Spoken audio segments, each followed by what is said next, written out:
संतोष देशमुख हत्या प्रकरणामध्ये 5 गोपनीय साक्षीदारांचे जबाब, हत्येच्या कटाविषयी विस्तृत माहिती उघड, कराड चाटे घुले टोळीचा फास आवळण्यासाठी गोपनीय साक्षीदारांची मदत.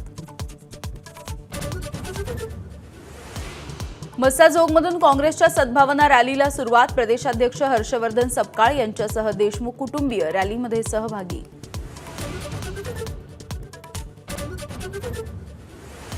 धनंजय मुंडेंचा पाय आणखी खोलात, कृषी विभागातल्या घोटाळ्याची सुरेश धस ईडीकडे तक्रार करणार. मुंडे आणि कराड यांनी कृषी विभागाचे 200 कोटी परस्पर उचलल्याचा धस यांचा आरोप. आशिष शेलारांसाठी चक्क तुळजाभवानीचे अभिषेक थांबवले, मंदिर पाहणीसाठी मंदिरात पोहोचले तेव्हा सुरू होते भाविकांचे बुकिंग केलेले अभिषेक, भक्तांमध्ये नाराजीचा सूर. एमएसआरटीसीचे अध्यक्षपद पुन्हा एकदा परिवहन मंत्री प्रताप सरनाईक यांच्याकडे, मुख्यमंत्री देवेंद्र फडणवीसांनी केली नियुक्ती. काही दिवसांपूर्वीच आयएएस संजय सेठींची झाली होती नियुक्ती.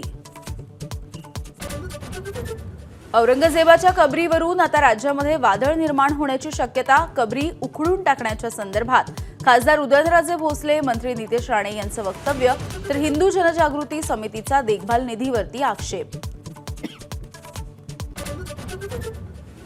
आता दुकानांच्या मराठी पाट्यांच्या नंतर मुंबईतील हॉटेल्स, उपहारगृह, दुकान मालकांनी मेन्यू कार्ड मराठीमध्ये करण्याचा ठाकरेंच्या शिवसेनेचा आग्रह, फोर्टमधल्या हॉटेल्समध्ये जाऊन दिलं पत्रक.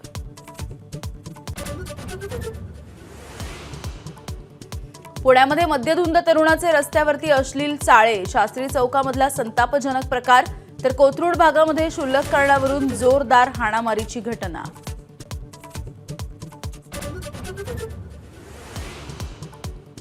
एक खून करण्याची परवानगी द्या, रोहिणी खडसेंची राष्ट्रपतींकडे पत्र लिहून मागणी. महिलांवरील अन्याय आणि अत्याचारी प्रवृत्ती आणि निष्क्रिय कायदा सुव्यवस्थेचा खून करायचा असल्याचा विचार.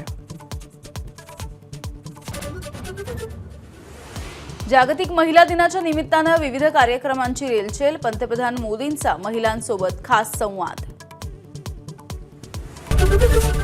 एबीपी माझा, उघडा डोळे बघा नीट.